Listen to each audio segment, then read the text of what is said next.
Well, hello, everybody, and welcome to our next episode of Who, What, Where in Wake Forest as part of our whatsupwakeforest.com site and opportunity to keep connecting people and businesses and building those relationships and helping each other know who's available, who does what. And today I have the pleasure to have Jonathan Balderas with me to talk about his business, which is Triangle Radon and Inspection. So they do home inspection and radon inspections and a bunch of other inspections that he will talk about. So I appreciate you being here, Jonathan, taking some time out of your day to spend a little bit of time to educate folks on the home business, the home inspection business, on radon maybe in particular, and anything else that you would like to share, about what your experiences are and just what's happening even in today's home buying and selling climate. So welcome. So tell us a little bit about you. Thanks for having me here. We are glad to be here. My name is Jonathan Balderas. I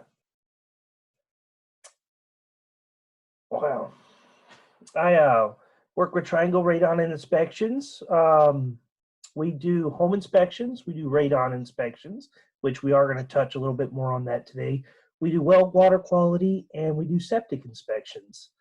Of those, they're all important. Obviously, the home inspection informs people when they're trying to purchase a home on the quality of the home and really the condition of the home. That way they can make informed decisions on the negotiation. What people don't know a lot about is radon. So I think we'd be best trying to share a little more information on that. Sure. Everybody. So before we go diving into that, because I agree, I think it's, people just hear it, they don't know enough about it. And I think education is always your best, defense, to be informed. And that's how I like to work too. Highly informed, make your best decisions. But before we go there, what kind of got you into this business in general? What's attracted you to this? I would say natural selection. So my dad's a general contractor. I grew up and he just didn't see the sense in paying a babysitter. So I was actually an electrician's helper at 8 years old. And I fit perfectly in the crawl spaces, so it worked out for him. As things went on, that's what I knew. I mean, pretty much grew up on construction sites. Then that kind of progressed. I've tried a few things, but always came back to this industry.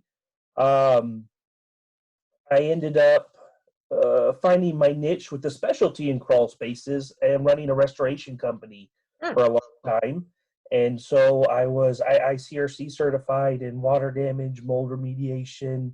I did all kinds of repairs. I mean, that's just what I did for a long time until the industry kind of beat my body down. And I realized, I got into more of inspections and appraisals for those companies just because I couldn't handle the equipment and the labor anymore. Mm-hmm. And it got to the point where even that was tough. And I realized, there's actual inspectors out there. And so, actually, I didn't have to try very hard. I because I'd been doing this all my life, Right. It just fit like a glove. And I actually worked with a company in the Triangle for a number of years before I went out on my own, and that's when Triangle Radon Inspections was born. So, like I said, it was just kind of my destiny, I guess, because I tried something else. And now I'm not saying I didn't learn anything. I learned some business here, and I learned some other things there, but it seemed to all culminate into me starting my own business in this industry. Excellent. That's great. So tell us a little bit more about I know like you said, you do home inspections, and I think most people have an understanding, but if you can give us a sentence or two around that and maybe how you approach it. Do you do it differently than others? What's sort of your, claim to fame, if you will? And then we can dive into radon. Okay. And I think I do. So, the thing that makes it different for me is I'm familiar with everything. I've pretty much repaired everything. So when I'm inspecting and I'm presenting something to a client, in my mind, it's not a catastrophe. It's easily repairable. Everything is fixable. Mm-hmm. The thing is just knowing whether that's the right cookie for them or not, because not everybody. I mean, for me, when I go shopping for a house, I want a piece of crap. That's what I'm going to done because I'm going to make it the way I want, and it's going to cost me a tenth what it's going to cost somebody, paying somebody to fix all that Sure. stuff. Some people want it move-in ready, and everybody's somewhere in between. So my Agree. job is to make sure that whatever they want, they know that this house is this, and they can decide whether or not that falls into what they want or not. Hmm. People might hear something they're not familiar with because obviously they're not electricians, they're not general contractors. I had one investor who was going to run away from an investment property. I'm like, you're crazy. I'll buy it. Sure. Go. Just if you're absolutely sure, I'm going to buy it. It Hmm. was had a tenant, was making great rent under contract, was very affordable. I mean, it was a no-brainer. The numbers made sense. I'm like, why are you walking away? He said, those outlets, man, they have reverse polarity. And I'm like, what? What? You know what that means? He goes, I have no idea, but I bought a house that has reverse. And I'm like, dude, it's like a 2-minute fix. And he's like, wait, what? And so I sat there and I explained to him what it was. And man, that guy has been a client for a long time now. I mean, it turned into a great relationship. But people, when they don't understand, for whatever reason, they don't always ask questions. They just make Hmm. assumptions and get scared. And if they don't understand, they shut down. And so it makes a big difference when you come from the standpoint that everything's fixable. And let me tell you why. I mean, I Hmm. know exactly, I may not be able to give you a quote right there because it's going to vary depending on contractors, but I can tell you what's going on there and point you in the right direction so that you're informed. That's great. I love it. It's Yeah. true. I mean, everything is fixable. It's all doable. Good. I love that. It's a great premise that you come to the work and that's probably very appreciated, as you said, for both your clients and even maybe the realtors and people you work with too. So great. Yeah. So let's talk about radon. I think, like you said, it's not a well understood. Of course, we know it's a prevalent uh, thing here in at least this part of the country, in the Triangle, and maybe even more so. I live in Wake Forest. I know it's got quite a bit of radon in the bedrock. But tell us about it. What should people know? How do you handle it? All those good things. Well, let's address some of the myths. Radon's everywhere, absolutely everywhere. It's higher in certain areas, and there's reasons for it. It's more predominant when there's bedrock beneath you. So mountains, rocky terrain, hard ground, that's where it's going to be more predominant because of what it comes from. You can't get rid of it. It gets rid of itself. It only sticks around for so long. When they mitigate it, they're not mitigating it in the sense like they're removing something. They're simply collecting it under the house and redistributing it above so that the harmful effect, which is a constant exposure, is taken away. Hmm. Um, Generally, if you're third floor or above, you don't have to worry about radon. Again, it comes from the ground, and because of how long it lasts, above that isn't much of a concern. It's your lowest levels, uh, and it's basically a radioactive material. Comes out of the ground. You can't smell it. You can't see it. You need special sensors to test for it, and the concern is that when it's able to accumulate and you have long-term exposure to those high levels, it's the leading cause of lung cancer in non-smokers. Hmm. You can get, throat cancer, stomach cancer from ingesting it in water, but that's about 1,000th of the risk, I guess you could say, than in the air. Even when it's in the water, it actually becomes more of a risk in showers and toilets when the water is aerosolized. So it's really inhalation of that stuff. And like I said, there is no, you don't, you know, remove it or anything.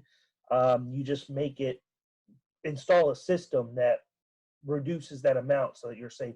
And there's levels of it everywhere. The EPA has decided that 4.0 is their magic number on their system, but the average level is like zero point 0.7 outside, and the average is somewhere around there inside as well.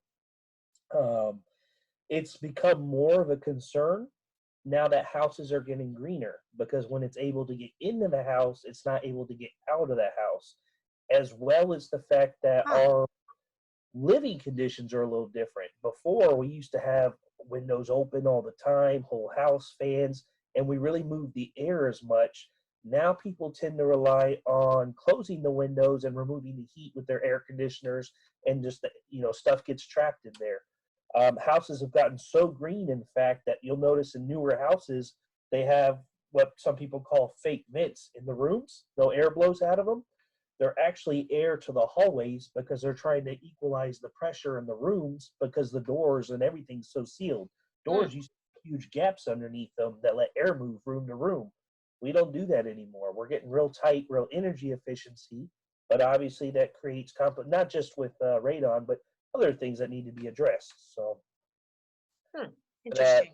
it is pretty affordable to mitigate, radon. It's literally most houses in areas where it is predominant, they're already doing things to mitigate it in the construction process. Now you'll have a layer of gravel underneath slabs that lets the air come up, or the radon gas come up and move to the sides instead of getting trapped and coming up through penetrations. They use plastic barriers now, similar to a vapor barrier, but under Hmm. the lots of things they're doing, and nothing's perfect. That's why you get it tested.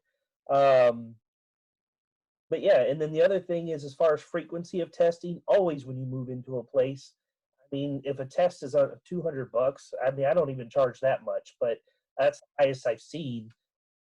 At least do that when you move in. EPA recommends anytime you change the structure of your house or the surroundings of your house, because it's like rain. When rain comes down, you see it puddle and it follows its normal paths, right?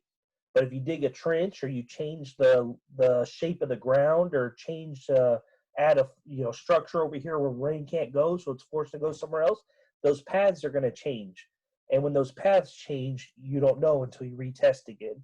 So any major construction on the house, change of a footprint of a house or a neighboring house, you wanna get tested and just make sure nothing's found its way in there.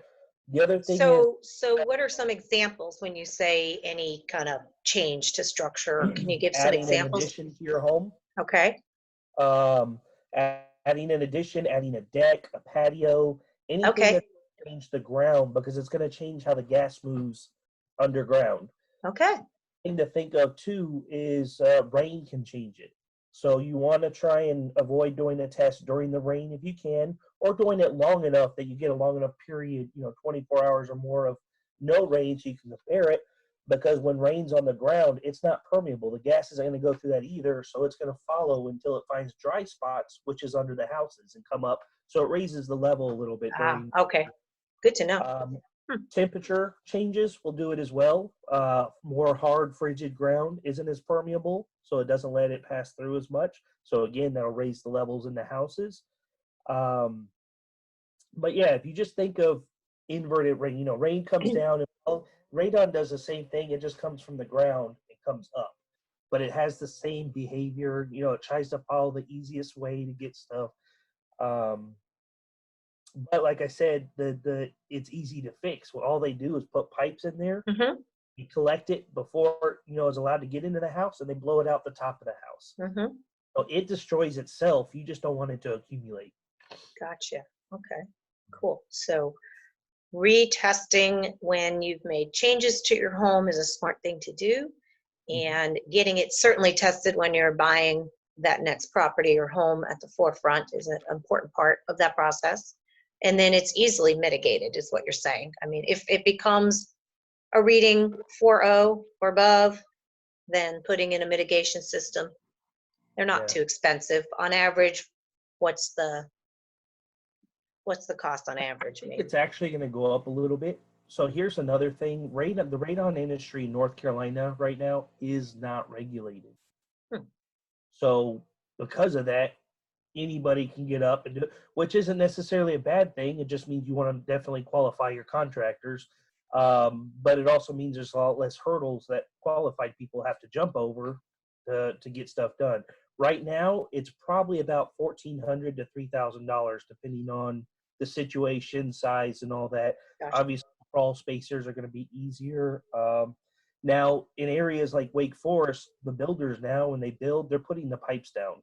They're not Hmm. attached to blowers, but it's so cheap. I mean, we're talking PVC pipes. They're very Yeah. inexpensive. probably adding at most $250 to their process just to lay those pipes and do that stuff down. And if someone tests it and find it, they just add the blowers. Um, Yeah, I've definitely seen, especially some of the newer construction with basements and things, that they're automatically putting in passive mhm. systems. Yep. So, can you explain the difference between a passive system and a, what is it, Well, non-passive? well, let's think of it. So radon's a gas. And remember, we're not destroying it, we're just moving it. So I'm going to compare it to an attic. In an attic, we have heat that we're trying to ventilate and moisture, things that are in the air. So what we do is we have um, some different types of vents. We have gable vents, we have soft vents, and we have ridge vents, which are three common. But those are all passive because they're not powered, they're not forced. They're, a non-passive would be like your gable attic fan that has a thermostat on it, and at a certain temperature it comes on and it forces the air. Uh, Okay, it relies on natural, whereas the opposite would be a forced or mechanically ventilated. So okay, once we install the actual mitigated systems, they'll have a blower that runs constantly and just keeps that pressure going, and it'll have a little gauge on it, and it'll be all the way to the side because it's got pressure going through, and that's your indicator to check to make sure your system's working well. Because if that gauge is at neutral or the other direction, then you're not blowing that air out the top like you should. okay. Great, thank you. So good. So that, I think that's helpful information for folks to understand. Um, so who do you work with? What are some of the clients that you do business with? Tell us a little bit about that. Uh, I work with everybody really. I would say my main referral partners are realtors and really previous clients. I haven't really done any marketing until recently, for the past year and a half, just because we were doing really well. Word of mouth is pretty much my big referral source. Once somebody finds us, they kind of stick around. I started doing some marketing going to BNI actually because I'm trying to find some people that are interested in joining our team. Hmm, Um, at one point, we had about 6 employees. We're down to, and most of those were part timers. But I am looking for anybody who's interested in a full time or at least full time for a couple years, maybe while they're going to school or something, career for now, so I can invest in them and show them some opportunities. Um, Yeah, we mainly work with people that are buying property. We're not doing commercial property yet, but we're looking at getting into that. I've had several people ask. We don't do any repairs. We want to stay third party biased. If gotcha. we do repairs, it's something on the side and it has nothing to do with something we've inspected. We Okay. want to completely keep it, non biased. So, Okay. uh, uh, you know, it's hard to say because I work with everybody. Mm-hmm. No, As that's far good. as contractors, if you're in the triangle, we do refer out some or line up like what do you call it, HVAC inspections or pest inspections. I like to use All American Heating for HVAC, and I like to use Spartan for pests. But we work with a lot of contractors just based on availability and I worked a lot with the Triangle with my former company and developed a lot of relationships with a lot of people. So it's a big network out there, and Mm-hmm. surprising how much everybody tries to help each other rather than cutthroat when you're working with the right people. Mm-hmm. That's nice. That's why I believe 100%. It's got to, I'm a law of abundance person, right? We can help each other out and everybody can be, properly fed. Mhm. Yep. Yep. Awesome. Well, great. So anything else you want people to know about you, about the business before we? No, if they're interested, they can go to triangle-radon.com and learn all about our company. Otherwise, we're just going to keep doing what we're doing, and I'm sure we'll run into them at some point because this is a busy town.